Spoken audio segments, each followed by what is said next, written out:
El día de ayer vimos otitis externa, dimos un breve repaso de anatomía y fisiología del oído y el día de hoy vamos a ver otitis media. La otitis media, como su nombre lo dice, pues es una inflamación o una infección que se encuentra en la porción media del oído, que ya el día de ayer que vimos las estructuras, pues ya vimos por qué está compuesto el oído medio. El oído medio está en una caja que es un espacio que se encuentra alojado en el hueso temporal. Este espacio está lleno de aire y está compuesto por la membrana timpánica, la cadena osicular, que son estos tres huesecillos, martillo, yunque y estribo.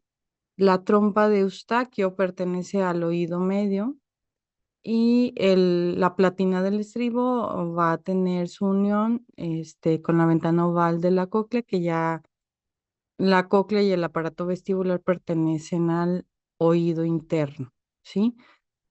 La otitis media se va a dividir por su tiempo de evolución en aguda y crónica, ¿sí? Entonces, vamos a ver ahorita otitis media aguda.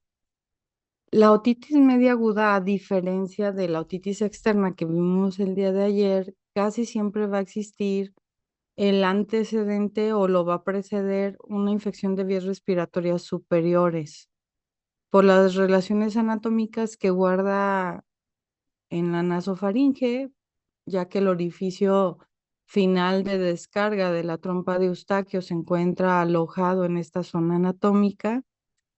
Problemas que afecten la fisiología nasal o de la faringe pueden llegar o conllevar problemas a nivel del oído medio. Entonces, el paciente, desde los antecedentes, vamos a ver que el motivo de consulta puede ser el mismo, una otalgia o incluso también otorrea, pero preguntando, indagando acerca de la evolución de la patología. Aquí el antecedente que va a existir es que el paciente inició con un cuadro de infección de vías respiratorias superiores y posteriormente empezó la sintomatología del oído, ¿sí? Desde ahí podemos hacer un poquito, ir pensando, o haciendo diagnóstico diferencial. Es más común en la edad pediátrica y esto tiene algunas razones.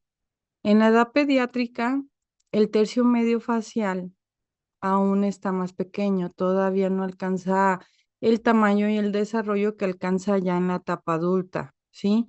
Los senos maxilares, cuando nace un bebé, ya tienen aire, pero no están totalmente neumatizados, o sea, todavía no tienen su tamaño y forma que deberán tener una vez que se alcanza la etapa adulta, sino que su neumatización termina más o menos en la pubertad, entre los 9 y los 12 años.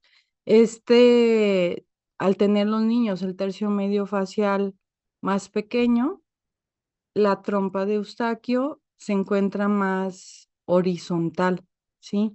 En el adulto alcanza un ángulo más o menos de 45 años. Estamos viendo aquí un dibujo para darnos una idea más o menos la relación anatómica o cómo está el hueso temporal. Claro que aquí está como adelantado, no sé si lo entendamos como si estuviera transiluminado, pero adelante pues tenemos el esqueleto facial, o sea, no está hacia adelante, pero es para darnos una idea cómo es de que tiene estas relaciones anatómicas. Entonces aquí está el pabellón auricular, aquí está el conducto auditivo externo, aquí está la membrana timpánica, ¿sí? Aquí está la caja del oído medio y aquí está la trompa de Eustaquio que va a drenar en la nasofaringe. Entonces en los niños está más horizontal y eso permite que las bacterias o los procesos infecciosos puedan ascender más fácil en un niño del oído medio hacia, perdón, de la nasofaringe hacia la caja del oído medio, ¿sí? Esta imagen es nada más para que se den una idea. A la otoscopía, así es como vamos a ver la membrana timpánica. Esto que vemos aquí en medio corresponde al manguito del martillo. ¿Se acuerdan el día de ayer que vimos que el martillo tenía como una extensión que se llama mango y que está adherido a la membrana timpánica? Al centro se le dice ombligo. Aquí como terminación redondita del martillito, y esto lo podemos ver a la otoscopía. Y luego ya vemos la superficie de la membrana timpánica. Este de aquí es el annulus, que es esta superficie del hueso temporal, que es como un bastidor donde se encuentra adherido el tímpano, ¿sí? Viéndolo en un corte así como de perfil, pues es la finalización del conducto auditivo externo. Habíamos dicho que es el límite que divide el oído externo del oído medio, la membrana timpánica. Aquí está la caja del oído medio, que es este espacio. Martillo, el manguito viene para acá. Sí, da esta imagen hacia acá, se viene para acá y aquí está el ombliguito. Y yunque y estribo y la platina del estribo. Aquí en este corte pues no vemos el oído interno porque está en este esqueleto óseo como inmerso en el hueso temporal, ¿sí? De hecho, cuando operamos oído, tenemos que saber muy bien toda esta anatomía porque al fresar podemos lesionar el nervio facial vaca trasito pegado al hueso.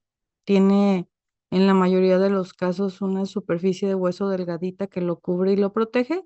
Y dijimos que sigue caminando, sale del oído medio por el agujero estilomastoideo para ya irse a las estructuras faciales para inervar los músculos de la expresión facial, ¿sí? Se cortó un poquito la señal porque vi que me salió como que estaba inestable el internet. ¿O sí me escucharon? Sí se escuchó bien, doctora. Ok, bueno.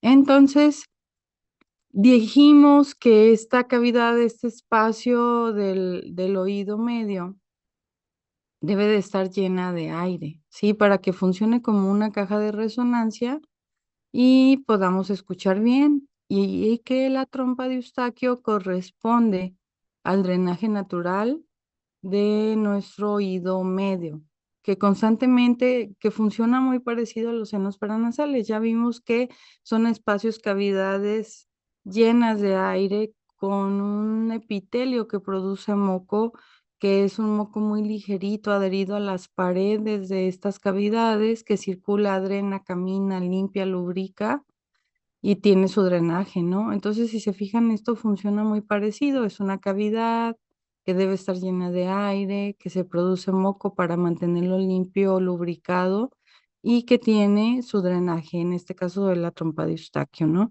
Entonces, este moquito está drenando hacia la nasofaringe. ¿Qué pasa entonces con la fisiopatología de la otitis media aguda? Supongamos que este niño tuvo una infección de vías respiratorias superiores, ¿no? Dijimos, y vamos a ver también más adelante, que más del 95% de las infecciones de vías respiratorias superiores son de etiología viral, ¿sí? Si nada más se establece la infección de vías respiratorias superiores, la historia natural de la enfermedad es que de 3 a 5 días se autolimite, nuestras defensas hagan su trabajo, se contenga, se resuelva y no haya mayor problema, ¿sí? Pero muchas veces llega a suceder que posterior o en conjunto al inicio de este cuadro infeccioso agudo, se en una infección de vías respiratorias superiores uno siempre piensa en la sintomatología nasal, ¿no? Que puede haber dolor, que hay aumento de la secreción de moco, que hay irritación, que hay estornudos. Todos conocemos un cuadro gripal porque es hasta cierto punto, no, no es normal, pero es lo común que se presente 2 o 3 veces una infección de vías respiratorias superiores en cualquier persona por la cantidad de virus que circulan. Entonces son así como estacionales, como que de repente una semana ya todos los compañeros están enfermos porque anda circulando por ahí un virus, ¿no? Entonces, ¿qué pasa? Va a haber no solo inflamación, edema de la cavidad nasal, sino de toda la vía respiratoria superior, incluyendo a la nasofaringe. O sea, nosotros tenemos la molestia acá. Algunas veces sí llegamos a sentir dolorcito o esta descarguita de moco acá en la nasofaringe. ¿Qué pasa con la trompa de Eustaquio entonces? Pues también se inflama, ¿sí? Como la trompa de Eustaquio está aquí en el hueso temporal, está en el hueso, pues no se va a inflamar hacia el hueso, sino se va a inflamar hacia la mucosa, hacia la luz del tubo de la trompa de Eustaquio, ¿sí? Se va a inflamar hacia adentro. Entonces, al inflamarse, pues se tapa nuestro drenaje natural, se tapa la trompa de Eustaquio, el moco se sigue produciendo, ¿sí? Porque se debe producir, pero no tiene un drenaje adecuado. Un moco que no circula, que está estancado en una cavidad cerrada, oscura, caliente, es un medio ideal para que crezcan bacterias, aunque al inicio puede ser de origen viral las otitis medias. Pasa muy parecido a lo de senos paranasales. Rápidamente se va a contaminar con bacterias, ¿sí? Por las características de la zona donde se encuentra este proceso inflamatorio agudo. Todo esto de acá es hueso temporal, ¿sí? Entonces, si se llena esta cavidad, lo que ocasiona mucha otalgia en la otitis media aguda es este aumento de presión en la cavidad del oído medio. La membrana timpánica es así como la superficie más delgadita que del oído medio. Entonces la empuja, la bomba, la inflama, incluso puede llegar a perforarla, ¿no? Este aumento de la presión en la caja del oído medio puede romper la membrana timpánica y es cuando ya decimos que es una otitis media supurada, ¿no? Que ya el paciente va a tener otorrea. O a veces te refieren, es que ya se le reventó el oído a mi hijo, por eso lo traje, porque le empezó a salir agüita, ¿no? O le salió sangre, porque al romperse la membrana timpánica sangra.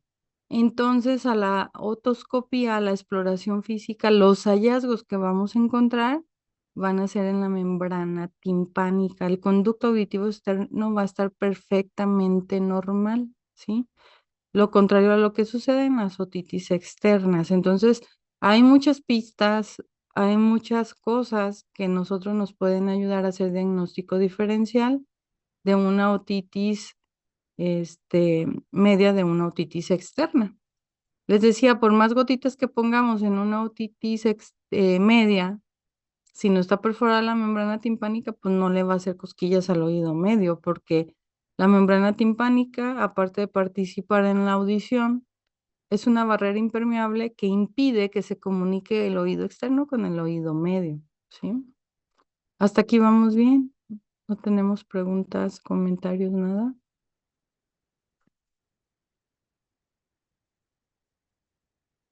¿no? No, todo bien. Ok. Entonces habíamos dicho que puede ser al inicio de origen viral, pero que es muy común que se contamine posteriormente con bacterias. Y estas son las tres bacterias que ocasionan más frecuentemente infecciones agudas del oído medio. Conociendo esto, entonces, pues debemos dejar antibióticos con espectro antibacteriano que puedan atacar a esta etiología, ¿no? Ok, es más común en niños.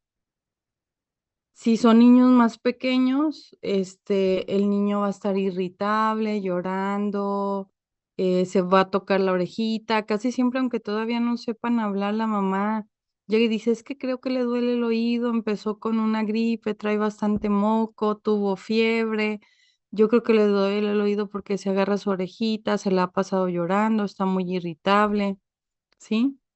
Ya cuando están más grandes, pues ya el niño va a referir que le duele el oído, van a presentar fiebre. En las otitis externas es raro que haya ataque al sistema general.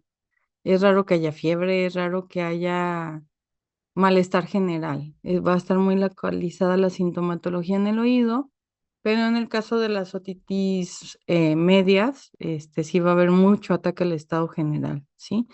Y casi siempre o el niño va a seguir todavía con moquito, todavía con malestar en la garganta, o tiene este antecedente que hace unos días empezó con este cuadro de vías respiratorias superiores, ¿sí? A la exploración física, pues vamos a tener muchos hallazgos a la otoscopía. ¿Qué dijimos que pasa en la otoscopía cuando el paciente tiene otitis externa? ¿Qué mencionamos ayer? Como explorarlo, bueno, al momento de nosotros de explorarlo. Ujú. ¿Qué encontramos cuando lo exploramos? ¿Qué Que le hallazgo? va a doler y se va a querer quitar. Le va a doler, no se va a dejar, a veces te avientan así el otoscopio porque le molesta incluso que se introduzca el otoscopio. En el caso de la otitis media no molesta la otoscopía porque el conducto auditivo externo está perfectamente normal. Podemos hacer una exploración adecuada y nuestro principal fin va a ser ver las características o los hallazgos que encontremos en la membrana timpánica. Claro que tenemos que hacer una exploración física completa, ¿sí? Aquí no viene, pero primero debemos revisar cuello, buscar adenomegalias. Podemos encontrar por la cercanía adenomegalias preauriculares, posauriculares, occipitales, submandibulares, ¿sí? Cuando traemos un cuadro agudo infeccioso del oído, pues puede haber reacción en los ganglios linfáticos cercanos a la zona. Debemos revisar cavidad oral y orofaringe. En el caso de las otitis externas, generalmente la cavidad oral va a estar sin hallazgos, vamos a encontrarla normal. Y en el caso de las otitis medias es común que encontremos algún hallazgo al momento de revisar orofaringe, que haya hiperemia de la orofaringe, que haya incluso aumento del tamaño de las amígdalas o que tengamos por ahí incluso descarga de moquito. A la rinoscopía, pues sí podemos encontrar hiperemia, edema de la mucosa nasal, hipertrofia de cornetes, moquito por ahí escurriendo en las fosas nasales. Y ya al final nos vamos a la otoscopía, que es donde vamos a encontrar los hallazgos principales que nos van a ayudar a establecer nuestro diagnóstico, ¿sí? ¿Qué vamos a ver? Esta sería otitis media no supurada porque tenemos íntegra la membrana timpánica. Este es el manguito del martillo, aquí está el ombligo.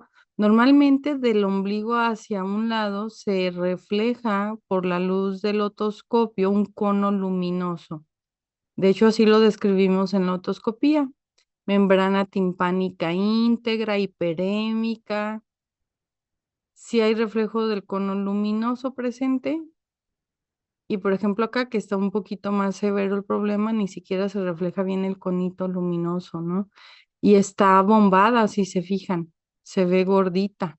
A veces se transiluminan burbujitas de moco hacia atrás de la membrana, hiperémica, edematosa y abombada por la cantidad de moco que hay atrás de ella.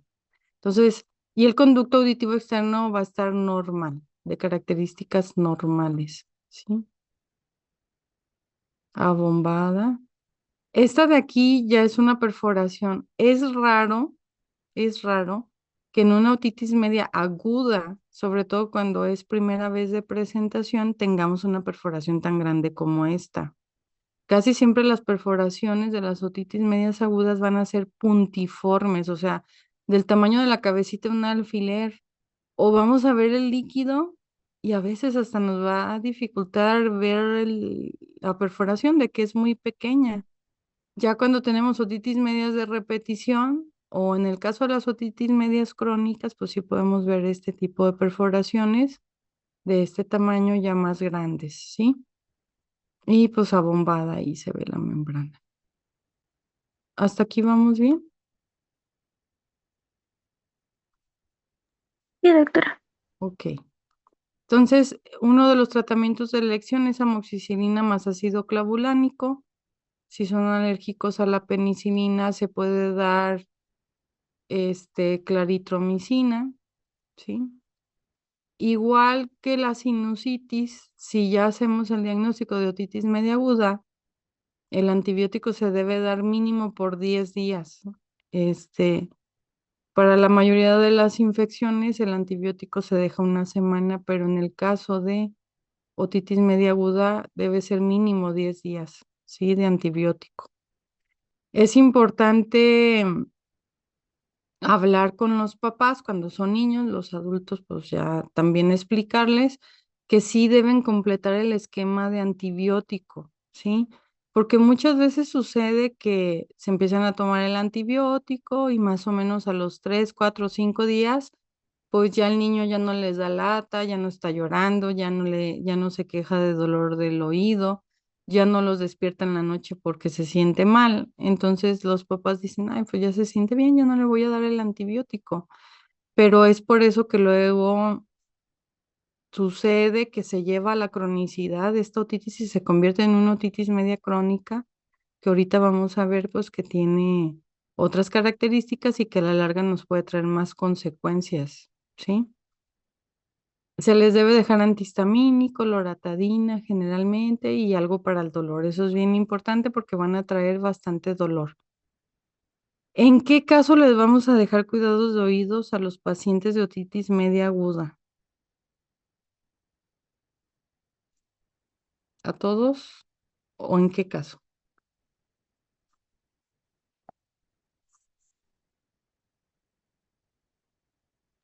¿Puede ser si se reventó la membrana? Está perforado. Sí, si está perforado, o sea, al momento de hacer la otoscopia vemos que hay una perforación de la membrana. Tendrá igualmente que taparse el oído con algodón y vaselina al bañarse, pues porque tenemos un agujero ahí que comunica el oído externo con el oído medio, ¿sí? Y si entra agua, pues va a ser un cuento de nunca acabar, va a seguir y vamos a perpetuar esa infección del oído medio. ¿Cuánto tiempo se va a tener que tapar?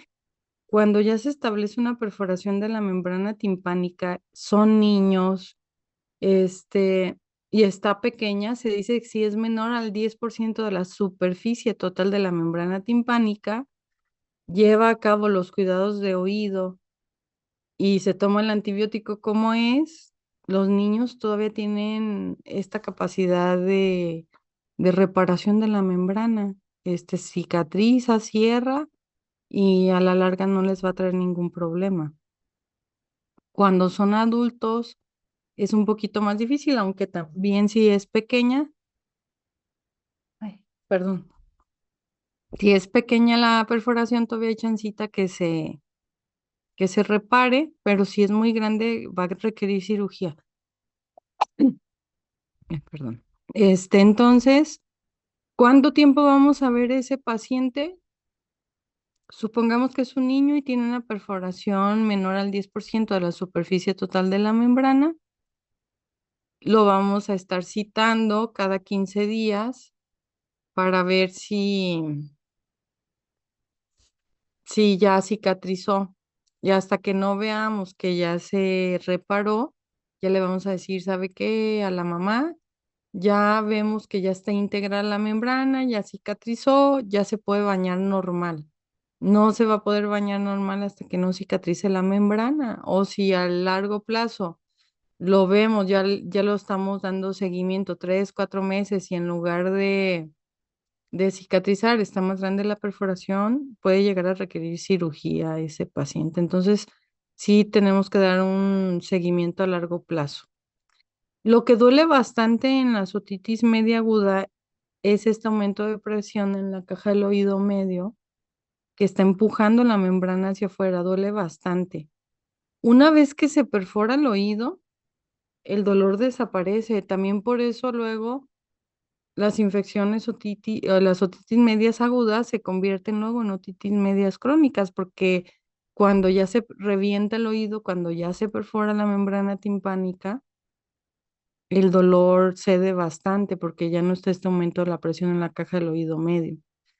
Cuando está muy abombada la membrana, podemos llegar nosotros a hacer una cosa que se llama miringotomía, que es una pequeña incisión en la membrana con el microscopio y con un aparatito estéril para drenar un poquito la presión del oído y con eso va a descansar mucho el paciente. No lo usamos tan seguido, solo en casos muy específicos, o podemos llegar a poner tubitos de ventilación, que se llaman estas cositas que vemos aquí. Esto los ponemos casi siempre en otra patología que se llama otitis media serosa, que está asociado a hipertrofia de adenoides, que lo vamos a ver en otro tema de hipertrofia de adenoides. Les explicaré ahí un poquito más al respecto porque es donde generalmente lo utilizamos. ¿Qué complicaciones puede haber? Mastoiditis, meningitis o abscesos cerebrales. El oído medio tiene relaciones anatómicas con la cavidad craneana, ¿sí? El hueso temporal forma parte del esqueleto del sistema nervioso central. Entonces, puede haber complicaciones muy graves de una otitis media aguda que no se trata, que no se cuida, ¿sí? Si vemos el amastoides, pues está aquí atrás de la orejita. Tóquense esta protuberancia que tenemos atrás de la orejita, pues corresponde a la porción mastoidea del hueso temporal, ¿sí? Que son como unas celdillitas, como un panalito de abejas. Aquí está. Ese panalito de abejas de la mastoides ayuda también a ventilar el oído medio, ¿sí? Forma parte del oído y participa también en la función del oído. Si vemos a un niño con aumento de volumen en la región mastoidea, supongamos que llega el niño a la consulta, llega ahí con ustedes a las cruces, que la mamá lo lleva porque le empezó a doler el oído, trae fiebre, está irritable y ustedes le ven la orejita así para adelante. Le ven la orejita para adelante porque el aumento de volumen de acá de la región mastoidea empuja la orejita para adelante. Ese niño no se puede ir a su casa, se tiene que quedar hospitalizado. Es un asunto grave y urgente atender una mastoiditis, porque esta mastoiditis puede drenar o romperse hacia la cavidad craneana. Vamos a ver una imagen de tomografía. Esta es una tomografía de oído. Este es un corte axial. Y vamos a ver primero este lado, que es el lado sano. Aquí está el pabellón auricular, se ve un poquito el conducto auditivo externo. Este es el hueso temporal. Esta es la mastoide. Si se fijan, aquí están las celdillas bien neumatizadas o se ve airecito en su interior. La caja del oído medio negra porque tiene aire. Y este que parece como un conito de nieve, un triangulito y arriba una bolita, es la articulación del martillo con el yunque.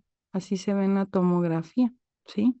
Si ven aquí, yo sé que es mucha imaginación, pero ven aquí como un bochito, aquí. Esa es la cóclea y estos de acá son los canales semicirculares, ¿sí? Ese oído se ve pues muy bonito. Este de aquí es el seno sigmoides, que son los senos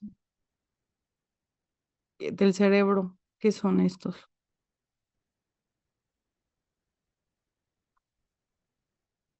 ¿Para qué sirven? A ver, acuérdense de la anatomía. Este que se va que es el conducto auditivo interno. Acá viene el nervio facial y el octavo par craneal.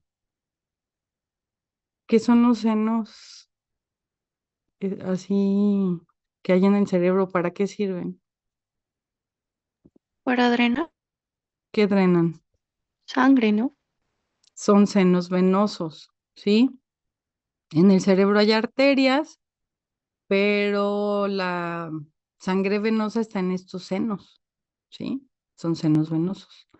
Entonces vamos a ver ahora el lado enfermo. Este niño tiene una mastoiditis. Si se fijan, la mastoides está ocupada por una imagen isodensa, tejidos blandos. Hay líquido en su interior, no se ve así negrito como acá, ¿sí?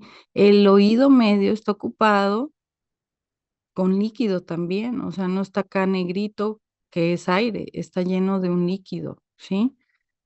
Y este líquido, esta secreción está erosionando a la mastoides, ya tiene una ruta abierta y esta pus ya se vino al seno venoso, ¿sí? Que es una trombosis del seno sigmoides. ¿Qué creen que pase una vez que se va al seno?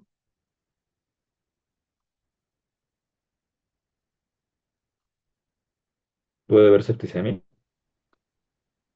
Puede haber septicemia, pero algo más importante, se puede sembrar esta infección en cualquier parte del sistema nervioso central y hacer un absceso cerebral, ¿sí?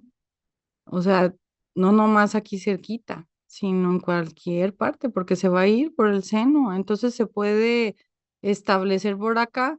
Aquí se le ocurrió proliferar todas esas bacterias que vienen viajando por acá y pues nos va a dar una encefalitis o nos va a dar una meningitis o nos va a dar un absceso cerebral, ¿sí? Entonces, si nosotros vemos características o sospechamos de una mastoiditis, ese niño no se puede ir a casa. Si lo atendemos oportunamente y todavía no drena hacia el sistema nervioso central, pues ya le resolvimos la vida. Incluso puede correr riesgo su vida ya una vez que se complica o puede quedar con muchas secuelas, ¿sí? Entonces, no podemos dejar ir un niño así. Se quedó hospitalizado, si están en las cruces, pues se tiene que derivar a un hospital de tercer nivel, ya que se debe de hacer tomografía, se maneja por pediatría, inician con antibiótico, también neurocirugía y entra neurocirugía y otorrino para, si está contenido en la mastoides, entramos otorrino y fresamos la mastoides, limpiamos para evitar que se vaya a ir a otro lado. Si ya se ha involucrado el sistema nervioso, pues entra también neurocirugía, pero lo que queremos evitar es una complicación más grave o poner incluso en riesgo la vida del paciente. Imagínense que llega el niño y ustedes, ay, pues sí, trae una infección del oído, le ven ahí inflamadito atrás, pues es una otitis media aguda, que le vaya bien, le dan amoxicilina, la mamá se la da 2 días, ya el niño no tiene tanta fiebre y a los 4 días regresa ya con el niño inconsciente, ¿sí? Porque ya hizo alguna complicación de este tipo. Entonces, vale la pena, no es tan común, gracias a Dios no es tan común, pero vale la pena que lo tengan en cuenta dentro de sus diagnósticos diferenciales y que tengan en cuenta que una simple otitis media aguda puede tener complicaciones muy serias por las relaciones anatómicas que hay. Con el esquema de vacunación, yo no sé, ahora tenemos ese gran problema de que mucha gente no se quiere vacunar, pero en el esquema ya está el Haemophilus influenza, parte del esquema, y se ha disminuido bastante este tipo de complicaciones porque era una de las bacterias que más ocasionaban este tipo de cosas, pero desgraciadamente estamos en un retroceso. Actualmente ya ven cómo estamos con lo del sarampión, gracias a que se les ha ocurrido no vacunarse. Pero bueno, ese es otro asunto. Vamos a hablar ahora de la otitis media crónica. La otitis media crónica es aquella que persiste por más de 6 semanas. Pero les voy a explicar el caso típico de un paciente con otitis media crónica. Aunque por definición son 6 semanas, casi siempre es un paciente que es tan crónico que tiene años de evolución, ¿sí? Casi siempre el caso típico de presentación de una otitis media crónica es un joven, adulto joven, que llega a la consulta con una historia de otitis medias agudas de repetición desde la infancia, ¿sí? Platica el paciente, no, pues fíjese que yo empecé cuando era niño, yo me acuerdo que cada que me daba gripa se me complicaba el oído, hasta que un día de repente pues me reventó el oído. Así lo mencionan los pacientes, se me reventó y me empezó a supurar y pues me dan medicamento y se me quita, pero luego otra vez a los meses me vuelve a supurar y he estado así, pues ya no vivo con mis papás, ya vivo solo, ya trabajo, ya estoy casado, etcétera. Pues ya me da cosa que, por ejemplo, voy a la playa y me empiezo a supurar, o que me da una gripa y empiezo a supurar, ya no les duele tanto, ya cuando está perforado el oído ya no hay tanto dolor, por eso como que hacen decide o se acostumbran a traer el oído, o ya saben que les va a dar una infección de la garganta y van a empezar a supurar del oído. Entonces, son periodos de remisiones y exacerbaciones de otorrea, que ya en el caso de que son crónicos, generalmente no hay dolor, o sea, el dolor ya no es como lo que más les molesta, y como no hay dolor, el dolor es lo que a uno más le molesta, pues hacen desidia. Y los papás también, y ellos también, hasta que por fin se deciden a atenderse, ¿no? Entonces es un dolor que no es tan frecuente, de repente pueden llegar a tener dolor, pero es esta historia de cronicidad, de remisiones y exacerbaciones de esta otorrea, claro que ya no escuchan bien, o sea, ya ese oído, este, pues ya no escucha bien. También se quejan de eso, o a veces es lo que los hace ir a la consulta. Entonces tenemos que hacer un interrogatorio adecuado con esta historia de cronicidad, hacer la exploración física completa, pero hay que ver qué hallazgos vamos a encontrar en la otoscopía. Al igual que la otitis media aguda en la crónica, pues el conducto auditivo externo va a estar normal y todos los hallazgos que vamos a encontrar pues van a ser en la membrana timpánica que forma parte del oído medio, ¿sí? Créanme que vemos pacientes así con una perforación subtotal. Si se fijan, aquí está el manguito del martillo y ya está erosionado. La mucosa del oído medio la alcanzamos a ver porque pues ya tiene ahí abierta la ventana y está convirtiéndose, está engrosada, está de un color feo, ¿sí? ¿Qué epitelio es más resistente? ¿El epitelio del conducto auditivo externo que es estratificado, queratinizado, o el epitelio del oído medio que es cilíndrico, ciliado? ¿Cuál creen que sea más resistente? El externo. El externo. Entonces el oído, en su afán de protegerse de esta cronicidad de infección, inflamación, empieza a transformar su epitelio. Es como si el epitelio de acá afuera se empezara a meter y puede llegar a provocar incluso una displasia, un cambio de epitelio al interior del oído medio, ¿sí? Porque pues, siempre va a ser mucho más resistente el queratinizado estratificado que el que encontremos o el que deberíamos encontrar en la caja del oído medio, ¿sí?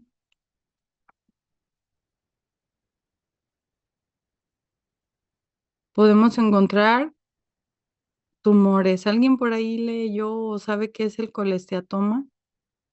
Es este tumor que vemos aquí, que está asociado o se puede presentar en pacientes con otitis media crónica.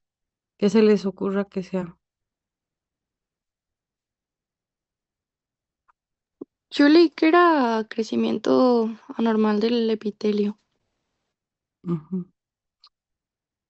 Es epitelio epidermoide, es un tumor epitelial, o sea, el epitelio de por acá se mete y empieza a formar un tumor. Es benigno, no es maligno, no da metástasis, pero localmente sí puede ser muy agresivo.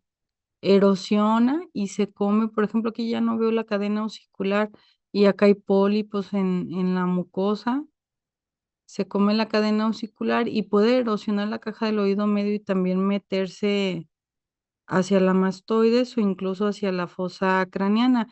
El techito del oído medio ya tenemos arriba la fosa craneana, entonces también esto es muy peligroso y también lo podemos encontrar asociado o relacionado con las otitis medias crónicas, ¿sí? Perforaciones grandes. El paciente casi siempre va a llegar a la consulta de primera vez con esa historia de cronicidad, pero con una agudización o una remisión de su otitis media. Entonces puede llegar la primera vez que lo veamos con otorreactiva. O sea, vengo porque pues me está supurando el oído, pero fíjese que yo empecé desde la infancia, con esta historia de que me supura de repente, luego me deja supurar, pero como que ya me enfadé y pues por eso vengo. De niño le dijeron a mi mamá que me ocupaban operar de las adenoides, pero mi mamá no quiso porque le dijeron que me iba a quedar estéril si me operaba. Entonces, cosas así raras que la gente dice. Pero pues encontramos estos hallazgos a la otoscopia. En un paciente con otitis media crónica siempre debemos solicitar tomografía de oído para nosotros poder establecer qué tan avanzado está su problema o qué estructuras están tomadas ya por este proceso, ¿no? Vamos a ver donde está la comparación de ambos oídos para que entiendan un poquito. La anatomía del oído en la tomografía es un poquito complicada, pero más o menos vamos a ver. Estas de aquí son las celdillas mastoideas, bien neumatizadas, deben de tener aire, esto es lo normal. Esta de acá es el seno sigmoides. Esta es la caja del oído medio, martillo y yunque, si se fijan se ve así como un conito de nieve, muy bonito aquí. Por acá está la cóclea, por acá están los canales semicirculares, la porción vestibular del oído. Este oído se ve muy bonito, limpiecito y así.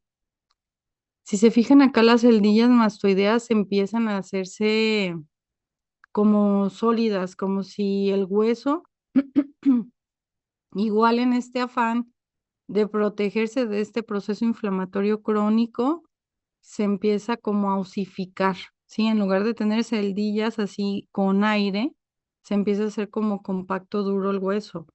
Y las celdillas que sí existen, pues están ocupadas y se empiezan a erosionar la cadena osicular, se empieza a erosionar, la caja del oído medio también está llena de material, puede ser purulento. Siempre, siempre, siempre los estudios de rayos X se deben de asociar, relacionar con la historia clínica y la exploración física del paciente. Les digo, es difícil hacer un diagnóstico, se pueden hacer suposiciones diagnósticas viendo solamente la imagen, siempre tenemos que tener el contexto total de cada paciente en particular para poder establecer un diagnóstico más preciso, ¿no? Y acá vemos, este es un corte axial y este es un corte coronal del oído. Acá vemos conducto auditivo externo y vemos la caja del oído medio ocupada por esta imagen. Si se fijan aquí, en esta imagen podemos ver esta relación anatómica que yo les decía, déjenme tomar ahorita porque ya no puedo hablar. Que yo les decía que estaba el techito del oído medio, pues casi pegadito ahí a la fosa craneana. Aquí lo podemos ver. Si se fijan, está aquí muy delgadito este hueso. Entonces, si tenemos un colesteatoma acá arriba, primero se va a comer la cadena osicular porque son huesecillos muy pequeñitos, pero puede empezar a erosionar el techo de la caja del oído medio.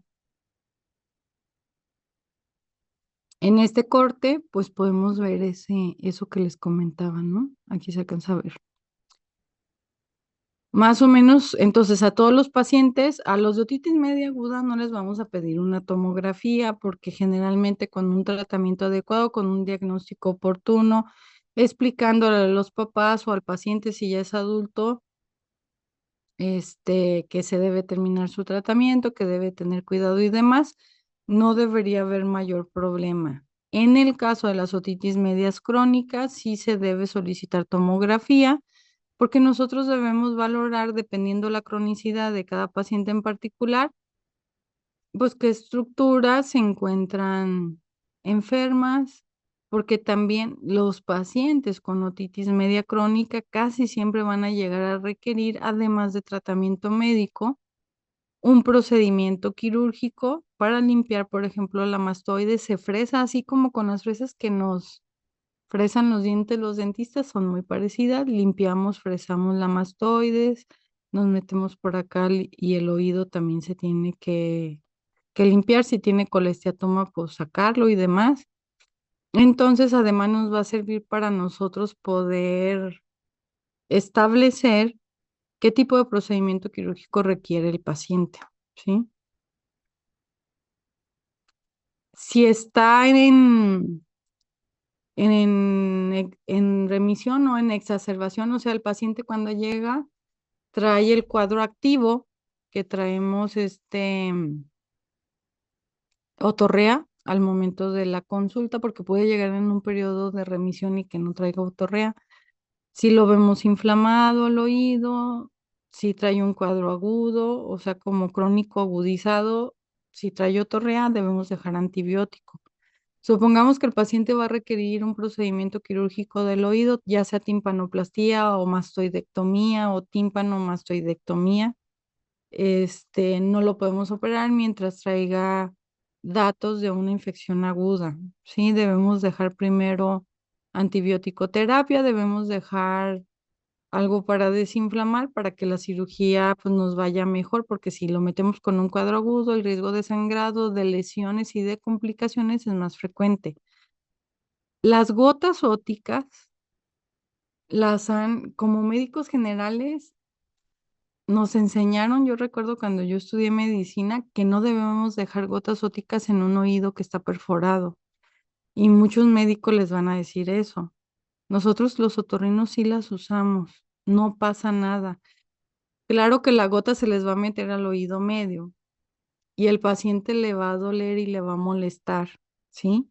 Y va a sentir que la gota se le viene a la garganta, ¿sí? Hay que explicarle eso al paciente, pero no es de que le va a pasar algo. Pero le tienen así miedito dejarle gotas a los pacientes con una perforación del oído medio, ¿sí? Si, por ejemplo, yo tengo mi oído normal, mi membrana timpánica está íntegra, se me va a ir la gotita hacia la garganta. Voy a sentir el sabor de la gota en la garganta.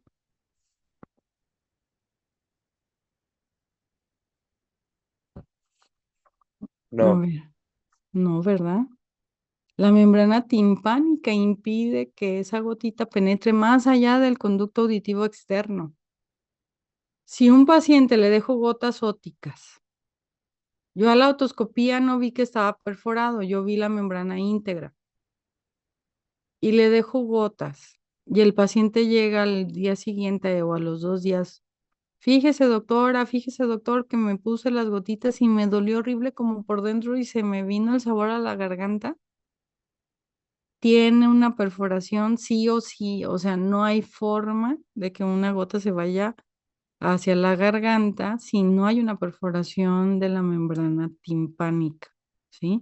A lo mejor estaba muy pequeñita, a lo mejor tenía mucho edema en la membrana que no alcanzamos a ver la perforación, pero ese paciente tiene una perforación de la membrana timpánica. No hay forma de que las gotas se vayan más allá si no hay una perforación.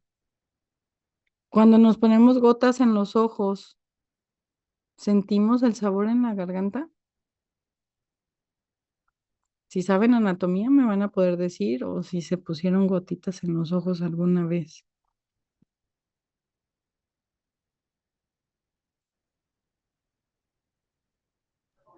No. A ver Alejandra, no te escuché, Ah, que no. ¿no? ¿Alguien más? Digo que sí. ¿Qué hay que comunica el ojo con la nariz? Que ya lo dijimos hace 3 días. Sí, era, bueno, como conducto nasolagrimal, ¿no? El Sí. conducto nasolacrimal, ¿sí? Si me pongo gotas en los ojos, puedo llegar a saber, a percibir el sabor de la gota que saben feas, porque va a drenar por el conducto nasolagrimal hacia la nariz y de la nariz se va a ir a la nasofaringe, ¿sí? Y ahí tenemos células receptoras del gusto. Entonces, en los ojos sí es posible y es lo común que pueda suceder que si me pongo gotas en los ojos, vamos a sentir el sabor en la garganta porque existe el conducto nasolagrimal, ¿sí? Por eso les digo, muchas conclusiones las podemos sacar sabiendo anatomía, sabiendo fisiología, ¿sí? Sí podemos llegar en las otitis medias crónicas a dejar gotas óticas. Nosotros como otorrino las usamos, les digo, las han satanizado mucho cuando hay perforación, no pasa nada, no le tengan miedo, pero sí les va a arder al paciente. Entonces, hay que advertirle o mejor no darlas si le tenemos miedito que el paciente se va a quejar de que va a sentir molestia. Pero les comento que nosotros como otorrinos sí las dejamos. Si hay una perforación de la membrana timpánica, debemos dejar cuidados de oído. ¿Cuánto tiempo hasta que no se resuelva esa perforación? Hay gente que tiene 40 y tantos años y tiene una perforación y le decimos que pues se tiene que operar para hacer una timpanoplastía, que es colocar un injerto para reparar esa perforación y el paciente no se quiere operar.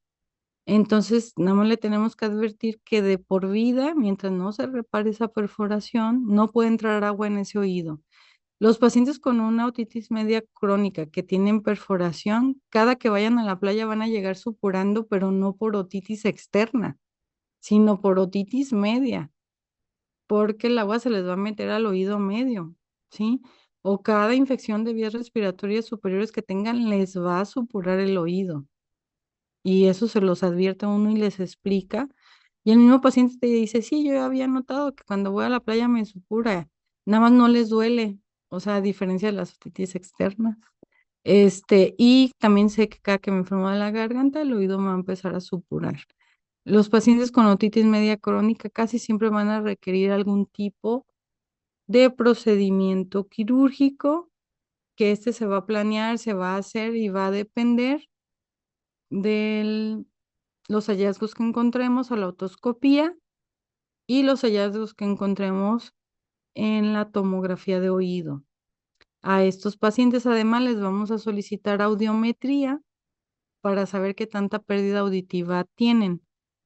El lunes vamos a ver una clase que se llama otosclerosis. Ahí vamos a explicar un poquito de las audiometrías para que sepan cómo se usan, más o menos tengan una idea, cómo se interpretan y demás, ¿sí?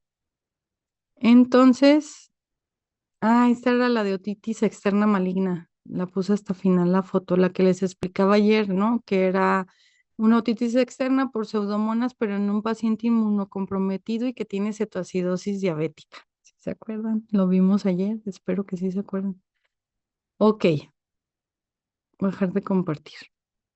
¿Hasta aquí tenemos alguna duda, comentario?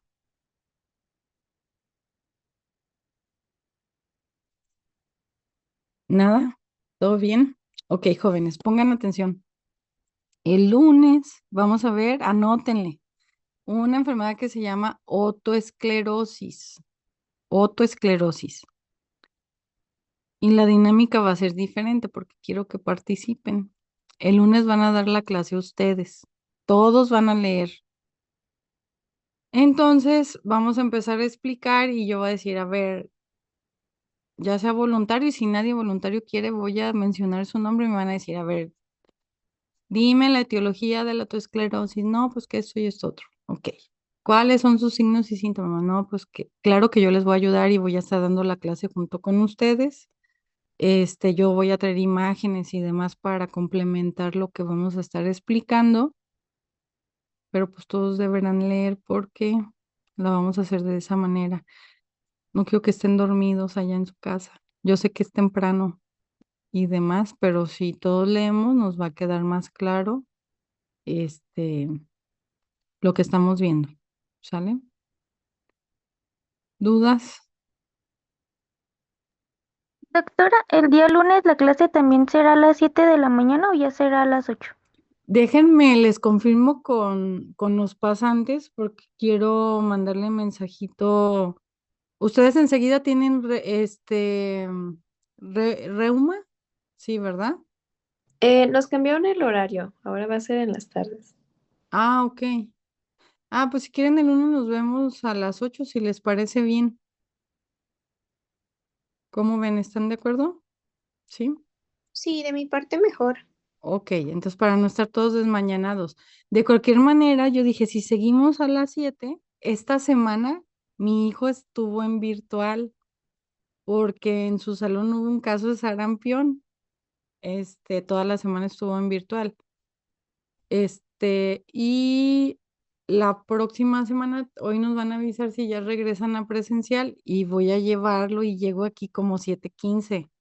Entonces yo les iba a decir que a las 7:15, pero si no, mejor a las 8 y así todos tranquilos. Se despiertan un poquito más tarde, están más despiertos y nos vemos a las 8. Entonces el lunes a partir de las 8.